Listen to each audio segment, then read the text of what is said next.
So now that we know, right, that we're going to use the DCF model and that the DCF model is based on free cash flow, we can talk about the two different ways to estimate free cash flow. And this is based on the free cash flow identity, which you hopefully learned in your intro class. Certainly those of you that are in my intro class, you did. If you don't remember it, I'm going to link you here to the lecture from the intro class where we talk about the free cash flow identity. It's a short piece, talk about what it means. So just in lieu of me doing a long digression here, if you don't remember, if this doesn't jog your memory, just go back and watch the lecture. It's only about 10 minutes. It's pretty freshly recorded. It's on YouTube. I'm going to link it here. Okay? But the basic idea is that free cash flow is the money left over from the firm's operations. Okay, so the firm operates, it generates revenue. It then has operating costs and expenses that it spends some of that revenue on. It then pays taxes that it spends some of the remainder of that revenue on. It then takes any money that's left and makes any needed investments in the firm. Right? So it might need to buy new equipment, or it might need to put some cash into its savings account. There are any number of uses for the remaining cash that the firm might want to reinvest in the business. Whatever's left over after all of that is taken care of, and we don't have any more uses in terms of reinvesting in the business, this is what's called free cash flow. And when a company generates free cash flow, the money that doesn't need to be saved or invested or spent has to go somewhere. And where it goes is to the people who have provided capital to the firm, right? So free cash flow is split up and provided either to the debt holders of the firm, the people who have provided debt capital, or to the equity holders of the firm, the people who have provided equity capital, which are the shareholders or the owners of the firm, right?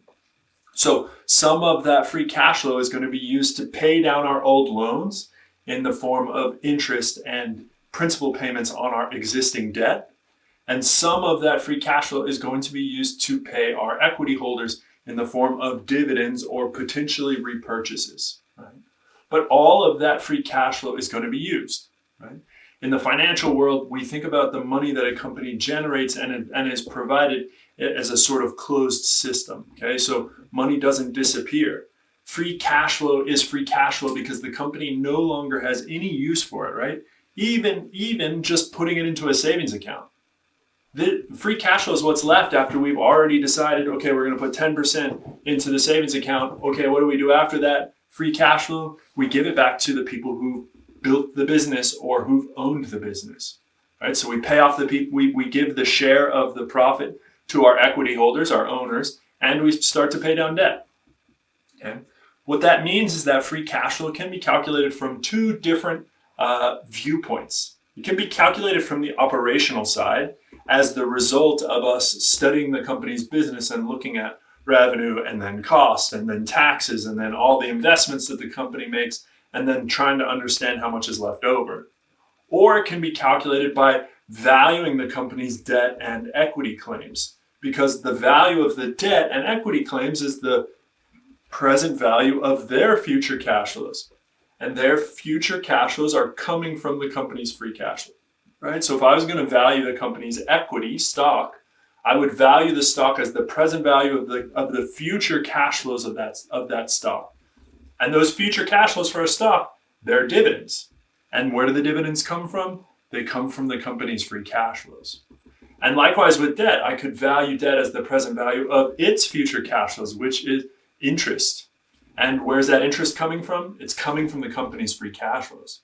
So by valuing the company's debt and equity, I can arrive at the same, I should arrive at the same estimate of value as if I valued the company's free cash flows directly from the operational side. Okay? So there are two sort of opposing viewpoints. What an identity means is that those viewpoints have to give us the same answer. Now, that being said, just because they give us the same answer doesn't mean they have the same value to us, the same usefulness, right? Particularly in this case, what we are interested in trying to do using a DCF model is understand the operations of a firm. which hopefully indicates to you that there is sort of one viewpoint that is just intrinsically more useful for us, and that is to value the free cash flows directly. That's the only way we're going to get a true understanding of the firm. Again, remember that the number we come up with, enterprise value at the end, it doesn't have that much use for us, right? We don't care whether the enterprise value is 430 billion or 450 billion or 480 billion, because the estimates and the assumptions that we have to make along the way are going to cause error. So we know our enterprise value is always going to have some error and it's never going to be perfect. What we get and what we get from a DCF model comes from our thought process along the way, all the assumptions that we have to make, and they have to be guided by us thinking about how the firm is going to behave in the future, and perhaps using the stuff that we talked about in chapter 6 and 7. It's going to be guided by all of the things that managers might do to increase firm value and to generate additional return and revenue growth and things like that. Okay? So we incorporate all those assumptions, and then we use those assumptions to predict the company's future behavior. From that future behavior, we get future free cash flow. And from future free cash flow, we get the present value of those cash flows, which is the value of the company or the enterprise value. Okay? So while we can use the value of debt and the value of equity to get the enterprise value, it is simply not as useful to us as valuing the free cash flows from operations directly. Now, it is a good check, right? So it is something that we're ultimately going to do. We're going to try to make sure that once we have determined enterprise value from the free cash flow side, that we can divide up that enterprise value into debt and equity and value debt and equity and make sure that those two things agree, as they should, because that at least can give us an indicator that we've made a mistake, or that we've made some incorrect assumptions, or maybe that the market is making assumptions that are different from ours, which could be something that's extremely valuable to an investor.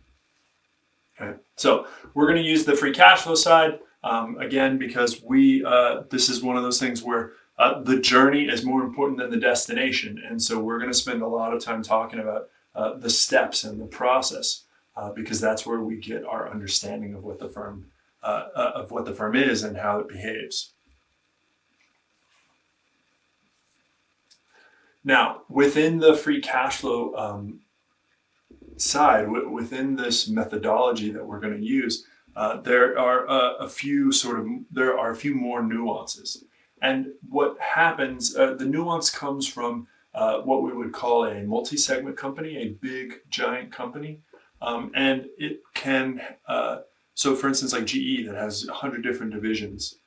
There are lots of different ways to go about valuing the company from the operational perspective. And one of those, and maybe the most appropriate if we have the right data, is to value each company's division, each one of their units separately, and then add them all together, rather than trying to value the operations of the entire firm as a whole, and go straight forward into it like that. Now, the reasons are myriad, and we sort of talked about them a little bit when we talked about growth and return, and trying to understand those things in the context of the specific products and market segments and things like that, right? When we are making predictions about how things are going to change in the future, for a company like GE, it's likely to be the case that the changes that occur in their light bulb division are going to be drastically different than the changes that occur in their nuclear submarine division, or their MRI division, or their airplane division, or they have a bank, their financial division, right? So the changes that we predict for the company need to be as specific and as tailored to the company as possible. And in a company with lots of different business segments, the more finer we can make our predictions, the finer we can cut all of these slices, certainly the better our ultimate predictions are going to be, the better our assumptions, and the better our model is going to be.